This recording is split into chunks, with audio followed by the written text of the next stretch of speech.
Hey, what's up, everybody? Welcome, MLB DFS Pre-Lock Live. Tuesday night, Pete Cole here. I actually have a guest with me, so I'm not solo tonight. I have my man Gervais G. I'm one of our wagering experts, one of the top dogs here at YFC, one of the new sites. What's up, my man? What's going on? What's going on? Happy Tuesday, man. Nothing much, man. It's just nice to be not solo tonight, but big slate, 11 games.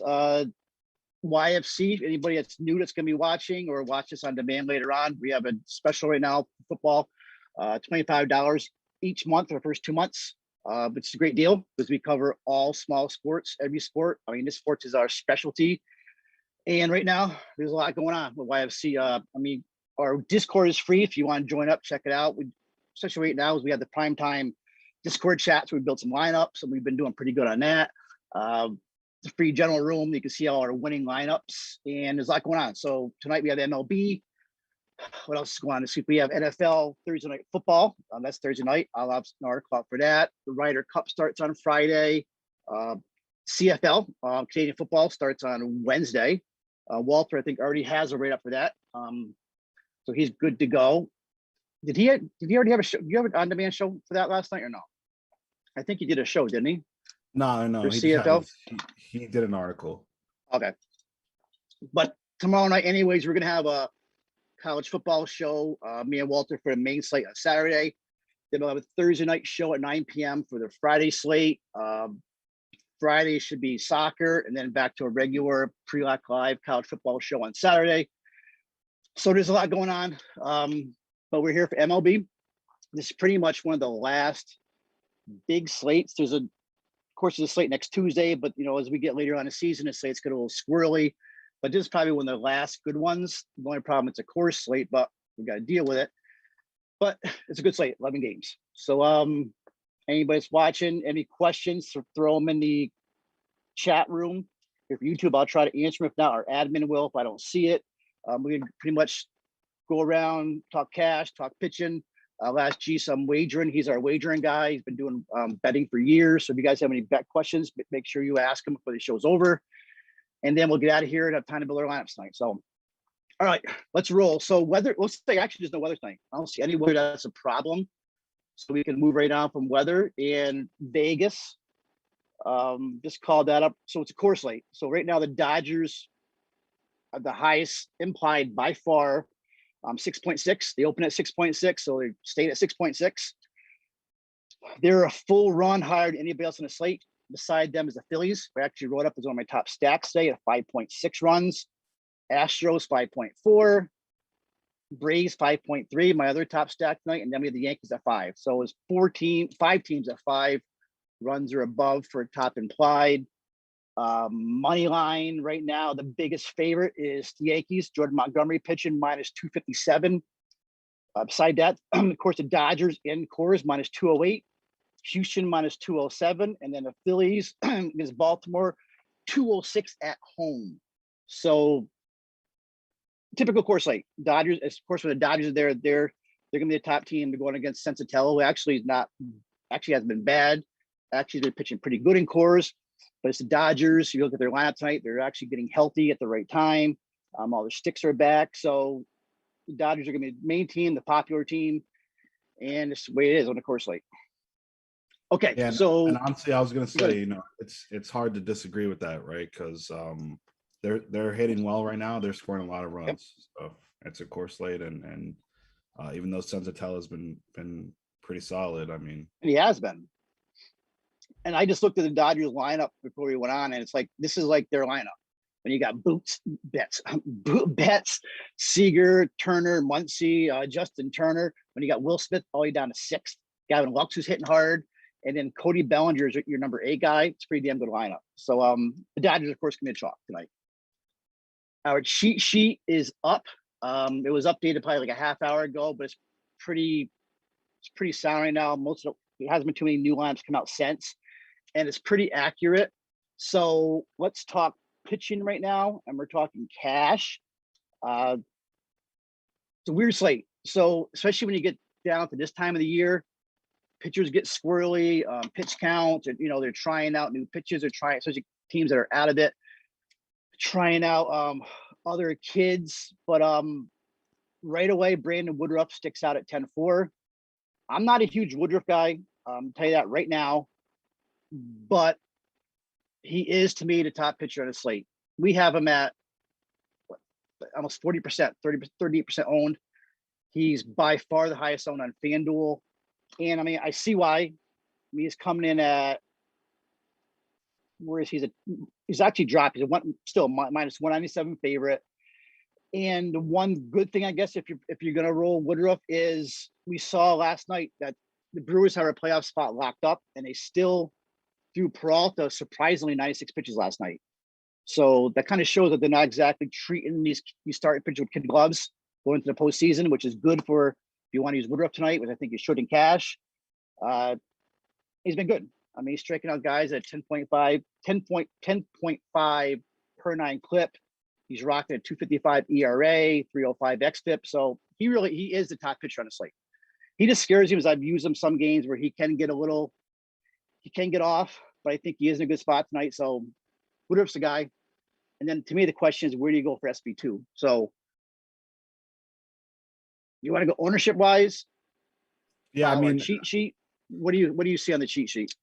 I mean, so cheat sheet is showing Woodruff 38%, and then Montgomery 33%, and then Manoah and Rodriguez are both like 22%. So I mean, I think you're right. If you ask me, you have to go Woodruff and then find your SP2, whoever you like. And actually, Woodruff has decent numbers against the Cardinals, so it's not the worst thing in the world. True. And I'm a Yankee guy. I watch all their games. If you want to go chalk, you want to go the popular play, Montgomery as your SP2. On September 21st in a playoff chase, I mean, I should be comfortable with Jordan Montgomery throwing, but I'm not. But at least it's against the Rangers. I mean, they're battling for a wild card spot. It's big favorites against the Rangers. He's had a decent season, 3.91 xFIP. You'd like to see that 2.94 walk per 9 rate come down, but he is coming off that 12 strikeout game, the last game out. So I guess he's in a decent spot here, especially with the Rangers. I mean, they're dead last right now in OPS against left-handed pitching. So to me, he is your SB2 for cash. I mean, you got to be smart. I guess this is the time of year you don't get cute. So I'm not a huge Montgomery guy, but they're in the playoff race. What scares me, what I saw Cole do the other day. Cole's your ace, and he couldn't even put together on Sunday, but you got to have faith in him, I guess. So Montgomery, to me, is your SB2 in cash. Yeah, I mean, he's by a wide margin. He's pretty, ownership wise, he's about 11% ahead of the other two, Eduardo and Manoah. And I mean, he's pretty solid. He's not going to win you in GPP, but he's going to get you like 10 to 15, right? That's should. And if he doesn't, then we got a problem. So he pretty much is. I mean, it's just I'm a Yankee fan, so he scares me. Manoah is probably the next guy. To me, he's more of a GPP guy. I mean, he's not a consistent, but when he's on, he's on. I mean, he's got monster games. So his last game, let me see, he had 8 scoreless innings, gave up just 1 hit, struck out 10. And who's that against? The same Rays team. So this is probably what brings Manoah ownership up. He should probably be a little bit higher owned than I'm seeing here. To me, he is probably the 3 guy, but he is probably one of the top GPP arms on his slate tonight is Manoah for Toronto. Who else we got? Anybody else? I mean, I'm pretty much talking GPP now. Urquidy for Houston. I mean, his last start, he looked good. He's been up and down this year. I mean, he has six innings, 6 Ks. Now I guess the Angels striking out 27% of the time. They're not hitting well against righties. Just with 218 average. I mean, he's a GPP play only, I think, right now, even though he does have some talent. And I guess the other one is Erod. What are you gonna do with Erod? Is Erod a cash play or GPP play? I think he's GPP play. But there's people out there that like Erod and think he's a great pitcher. To me, he's the same as Jordan Montgomery, really, but Montgomery's in a better spot, I think. So it's pretty much what I see in pitching. Yeah, Rodriguez, his splits at home aren't the best. So I mean, I know the Mets suck. So yeah, I mean, I think like Manoa and Rodriguez, like you said, are more GPP. You probably just go Montgomery and Woodruff for cash. Actually, there is one guy. I'm glad Chris Duffy just mentioned it in the chat. Kevin Gausman. I'm surprised we're only looking at like 11% ownership on Gausman. Now if we were going to see the first half of Gausman, I would be all over him. He would be one of your top plays tonight. But he has slowed down. He has slowed down a lot. I mean, he was lights out like in June. Last start against San Diego didn't go that well. But right now, San Diego's not hitting the ball, like especially against righties, and his ERAs, I don't know, it's up and down. So Gausman could end up being one of your top plays of the slate, actually. But to me, I don't know, man. He's got his ceiling is poor, is probably is decent high, but the Padres scare me. So GPP only, I would guess. If it was June, I'd be all over Gausman.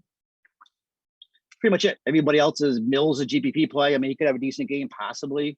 Senzatella, I mean, he actually pitches better in cores, right, than anywhere else.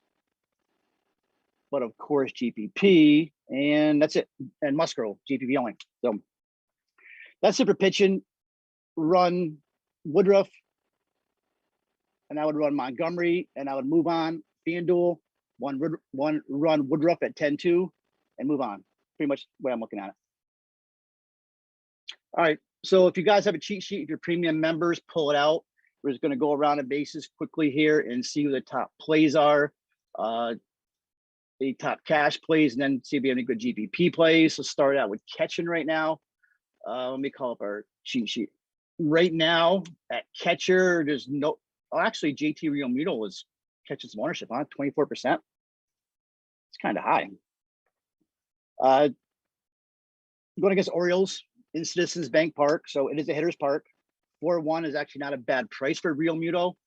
What scares me though is he's not hitting. I mean, if you look at, well, no, actually, it's better than I thought. 280 last week, 280 last month. So I guess 4-1's not a bad price for JT.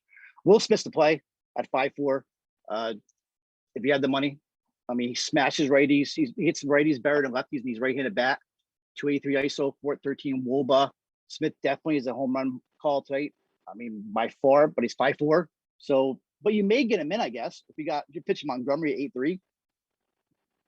But I think they're your two top plays for cash. And it looks like if you follow our cheat sheet, it's telling you to go to Realmuto, who's also $1,300 cheaper, which I can definitely see that. So yeah, I understand Realmuto being a call. FanDuel, I wouldn't worry about catchers tonight. There's enough good first base for you. They don't have to play catcher on FanDuel. So JT, anybody cheap? I don't really see anybody. Sanchez is only 3.7, I guess. Is Sanchez starting? Assuming he is. So as long as he's in the threes, he's okay against Dane Dunning in a Texas bullpen game. Yeah, he's batting 7. So I guess catching, go to Realmuto, get the money, go to Will Smith. First base, this is where it gets. I like Freddie Freeman tonight. I think Freeman's in a great spot. He's showing ownership at 17%. Him and yeah, Muncy's below him. I think the big decision tonight: do you play Muncy or do you play Freeman? How do you see that? I like Freeman. I think you just play the chalk. I think you just play Freeman. Muncy, you can play more GPP. Really, I mean, obviously, you know, he's still 10% owned, and it's a 15-game slate or whatever it is. But you know, that's for me. You just play Freeman. You got Weaver, and you got an open roof in Arizona. Yep, totally agree. Freeman's hitting the ball too. 380 or last week, 300 or last month. I thought he was going to be lower owned tonight. I thought you're going to see Muncy higher owned. I'm assuming because Muncy really isn't hitting. I mean, he's been in a slump for a while now. 180 over the last month batting average. This is obviously a good get right spot in course for him. So I could see him hitting a bomb. And he's 5'8". Freeman is 5'4". So Freeman is my play. But no problem playing with the Muncie. Other plays, Yuli Gurriel for Houston. He's been smashing. It's a six of his last 8 games. Going against a lefty who sucks, Naughton. So a plus matchup for him. I like Gurriel. He's also down to 4s now. He's cheaper. CJ Crone for Colorado. GPP, great GPP play. I mean, he could definitely lose one bet in 5th.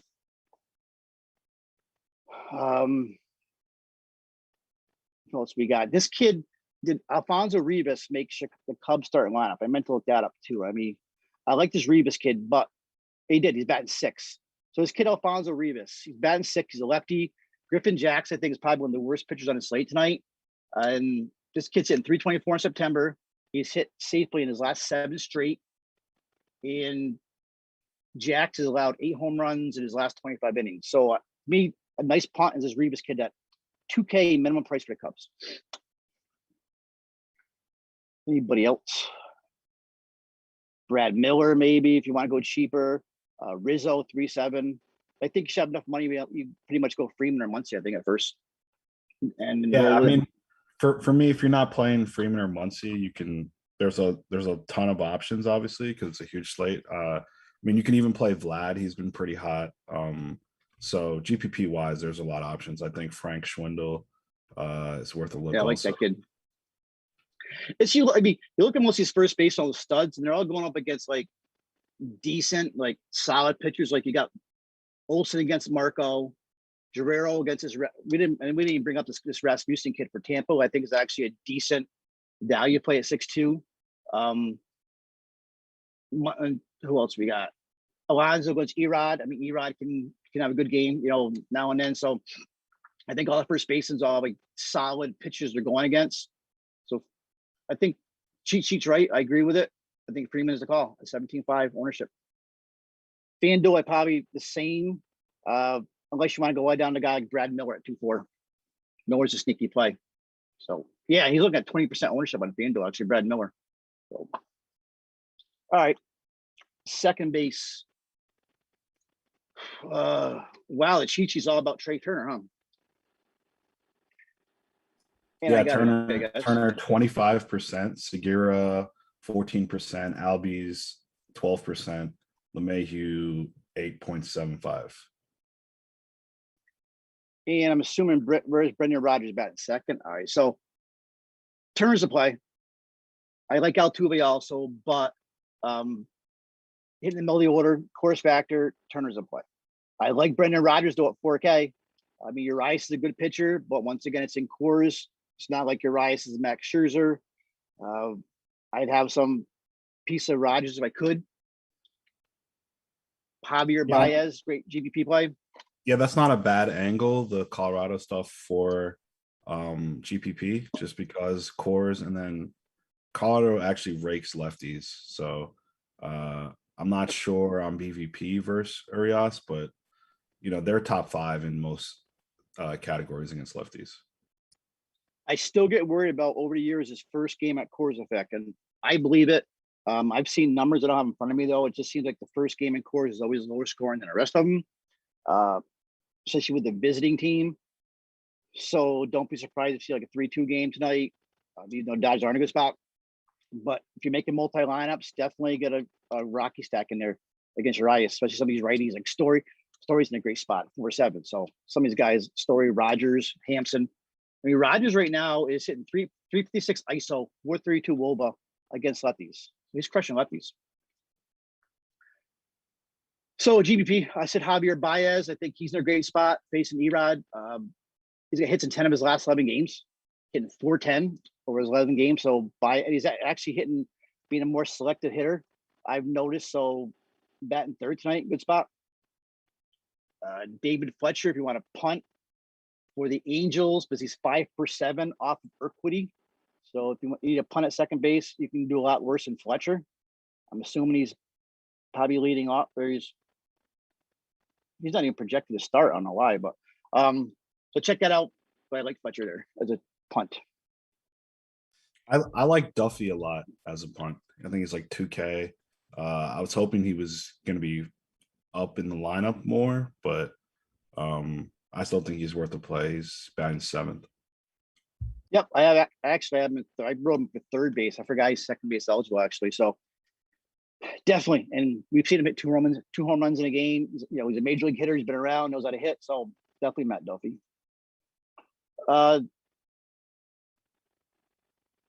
What happened? Chris Duffy said McCormick and Bregman's out now. McCormick and Bregman are out of the Houston lineup.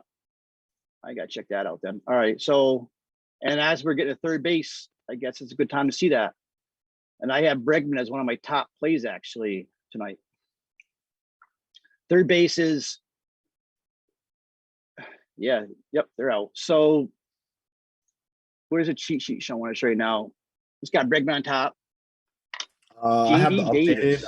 I have the updated Okay. data. I'm trying to get it up, but so right now it's JD Davis 16%, Austin Riley 10%, LeMahieu 8%, and then Justin Turner at 5%. Yeah, Davis only 2-1, went up against a lefty, batting 5th, but he hasn't hit. He hasn't done anything. He hasn't. If he get hits, it's a single, pretty much. So Yeah, that's a tough one. I guess you're just punting third base in cash. he has not double-digit game since August 22nd. Double-digit fantasy. To me, it's. I mean, I'm all about Austin Riley. The kid's crushing. I think it's a bad price at 4-4 if I can get him in. I was kind of debating between Riley and Bregman tonight, and I mean Riley smashed last night. I think it's a good spot tonight against Arizona. Crushes righties, reverse split.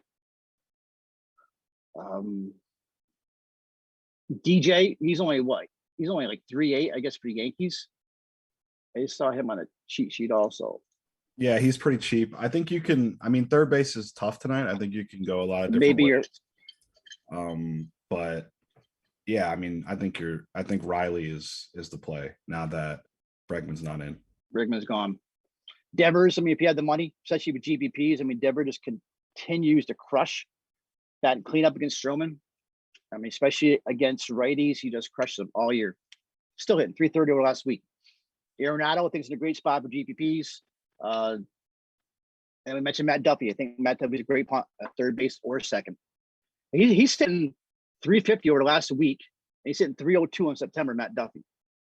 So, yeah, he's crushing, and the Cubs are crushing also. So that's one of the wagers that we're gonna get to later. Is I like the over in the mini Cubs game.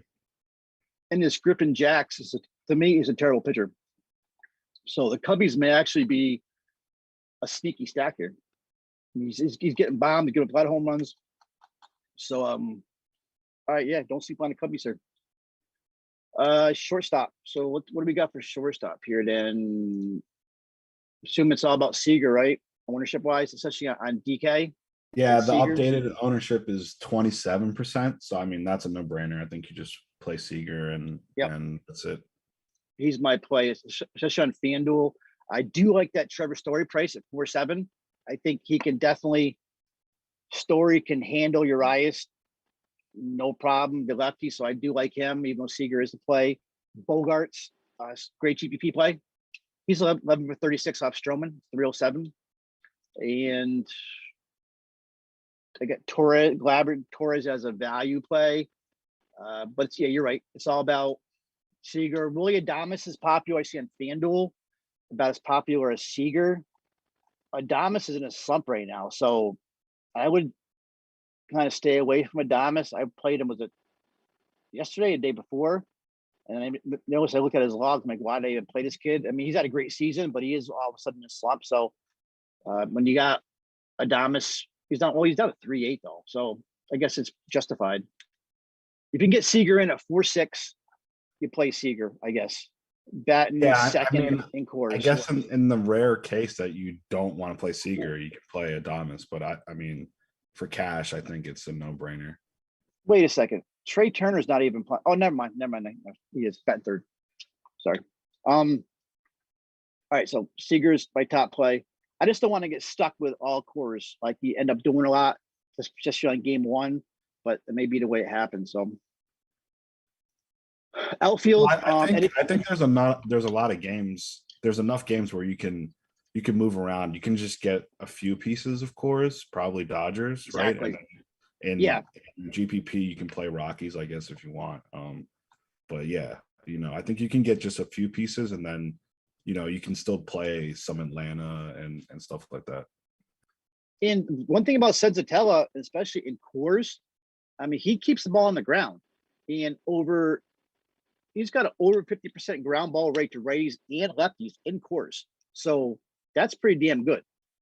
So they need to put together a whole bunch of hits and extra base hits, and together, and have big innings here to Dodgers. So I'm not all over these Dodgers tonight, but even though they do look good, though, when you got Corey Seager at 4-6, you know what I mean? Why wouldn't you play Corey Seager at 4-6 batting second? So, but I'm not crazy about the Dodgers. I like more like the Braves and shit. And that leads us actually into the outfield when you have. I'm not an Eddie Rosario guy. I'm probably his biggest hater on DFS because he's burned me so many times, but helped me win money last night. He's actually on a little hot roll right now. He's only 2.9. I think you lock Rosario in. He's got hits in 5 straight, home runs in three of those 5 games. I think you lock Rosario in at 2.9, and then build your lineup around that. What's our ownership showing with him? So he's showing him second high now. He's like 18%, and Betts is number 1 at 20%. 6.4 though. People gonna pay 6.4 for Mookie Bet. Wow. If you're gonna pay Betts at 6.4 and then get like a Trey Turner in, then you're gonna need to be punting guys like Matt Duffy's or. I said I haven't built the lineup yet, so I'm not sure. I'm looking at punting a lot of this outfield here. So McCormick's on play now with Rosario there at 2.9, and then there was Chas McCormick, but that's going to be changed since he's not in the lineup. With him there, you said you'd like Rivas a little bit. I do like Chicago a little bit. So there's some punt options in the outfield. I mean, there's punt options like everywhere, really, if you want to. Especially in the outfield. Some of those Dodgers. Is the Astros lineup, it is out. The series not playing. Oh, no, he is playing. I love the series because he's batting 7th today. So he's batting 7th at 2K. I played Siri a lot in the last week, and the kid just keeps crushing. So you can play a Siri and Rosario, and then maybe then you get a Mookie Betts in. Probably not a bad deal, and Siri is just crushing right now. He's probably your top cat. He's probably your top value now without McCormick. I think Austin Hayes is a great play for Baltimore. He just keeps hitting the ball, batting second against Medina at only 3.2. What's Gavin Lux? He's down. Gavin Lux, I think, is a good spot at 3K. They have ownership, updated ownership is Betts 20, Rosario 18, McCutchen 14, Harper 13, Alvarez 13, and then Odubel Herrera 13, Soler 12, Garrett Hampson 11. That's what we're looking at in terms of the cash guys, really. Gavin Lux is down to 8%, more of a GPP, but I mean, he's been really hot. So He is.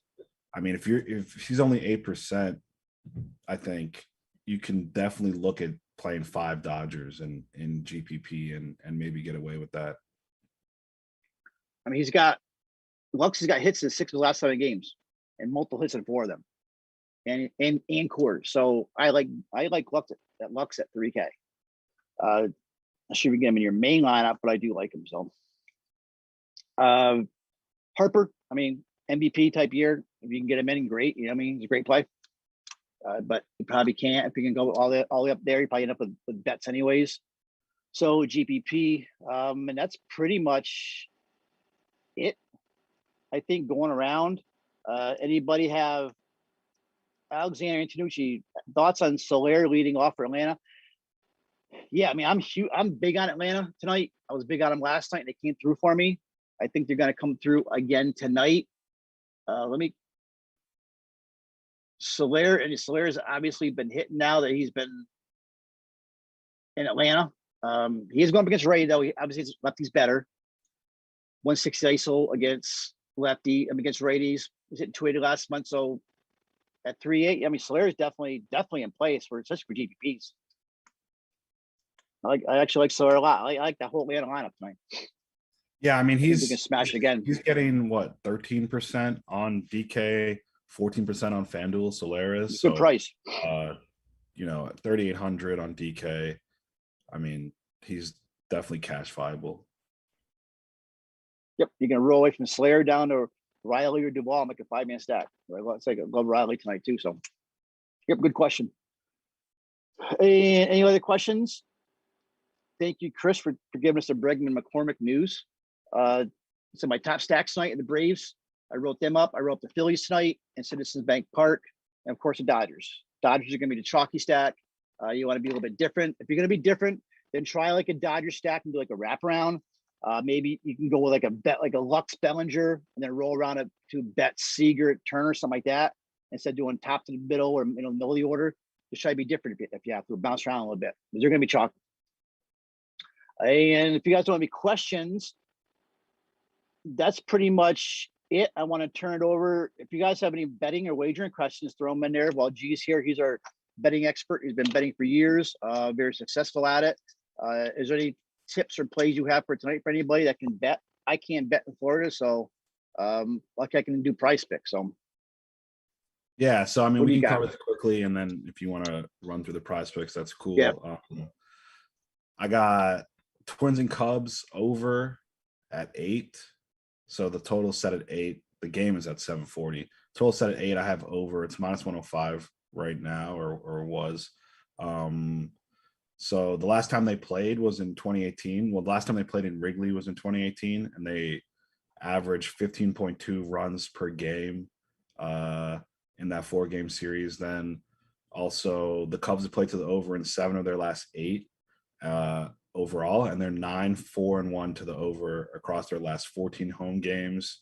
They're averaging 5.36 runs per game over their last 25 games, so that's pretty good. And then some Griffin Jack stuff that I know you were touching on. He's allowed 4 more runs in 4 of his last 5 starts, making it out of the 4th inning just twice during that span. And then the Twins bullpen's not good, 21st in ERA, 25th in WAR. And also Cubs, similarly, their bullpen's not that great. They're 20th in ERA. So I like that over. I know the wind's blowing in a little bit, but we just need 8 runs there. Or, well, 9 runs, 8 for the push.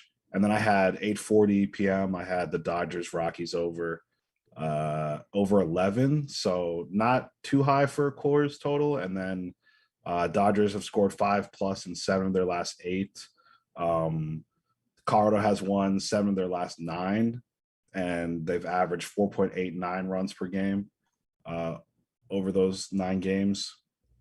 And then the Rockies have seen 11 or more runs scored in 13 of their last 15 home games, or 13 of the last 16 home games. So in their last 16 home games, you get 11 or more 13 of those times. So I'll take the odds there. And of course, if you look at the ownership, people are playing Dodgers for a reason, right? They're gonna score a bunch of runs probably, and then Rockies are pretty good at home, pretty good against lefties as well. What are you thinking that 9-5 over under Mets Red Sox? I mean, you got 2 decent Stroman, Erod. I thought that was personally kind of high, but maybe I'm It's wrong. actually funny you mentioned that. I almost wrote that down. I thought that was a decent spot for an under. I think you just have to be scared of the fact that it's Fenway, and then also, you don't really know what you're going to get from like Eduardo. Right. So it's still a little scary just because it's at Fenway. So I wouldn't really play it, but I definitely was looking at that. I also like the Braves over for obvious reasons. It's open in Arizona there. The roof is open, which usually the ball will fly when that's the case. And then Weaver hasn't been great. And it looks like it's a bullpen game for the Braves, and the D-backs have been hitting. So I think that one's a little bit more obvious. That's set at 9.5. Yep, definitely. Good stuff. All right, cool. So anybody's betting, We got some good numbers here from the man. Prize picks. If anybody's playing prize picks tonight, code YFC. If you're signing up, you get they match your deposit up to $100. I have Erod still over 5.5 Ks. I think I have him projected for like 6.25. My projections, so I have Erod going him over. And then I have Austin Riley over 1.5 total bases, especially just the way Riley's been playing. Weaver said Weaver hasn't been great. He's only pitched like 3 games since he came off the IL. I'm really onto Riley. I just think he's crushing the ball. 370 over the last week, 320 over the last month, 300 on a year. So 1.5 total bases. All he needs is a single or double, and he's got it. So they're my 2 top plays right now. Riley over 1.5 TB and Erod over 5.5 strikeouts. That's yeah, price picks. The Riley call sounds good. I would definitely recommend playing that one. I mean, Erod is always iffy, but it's the Mets. I'm assuming I think he's going to get his Ks. And if you look at his last, he's bounced up 6'3", 6'2", 3'6". So he is 8'10". So Erod bounces around. So you don't know what you're going to get from him. But I'm just thinking the Mets are not the strongest hitting team, and you got JD Davis batting 5th. I think he should be able to get 6 Ks, in my opinion. So yeah, I mean, he has the highest strikeout rate on the slate too, right? Eduardo does. So. Yeah, I believe so. Yeah, he's got the talent. I mean, he can definitely. We've seen him nights where he looks awesome. Best pitcher in MLB. So when he wants to be, very volatile. Anybody have any questions? We went through this pretty well. 6:40, so we got a good 25 minutes to lock. Good luck. Thank you, John Moff, our producer. Tomorrow night, college football at 9 p.m. Me and Walter Waddell going over to main slate for Saturday. So make sure you tune in on that. And they're doing some NFL stuff tomorrow that'll be out on demand. And I guess that's it. Good luck, guys. Thank you, G, for coming up. And we are out of here. Yes, sir.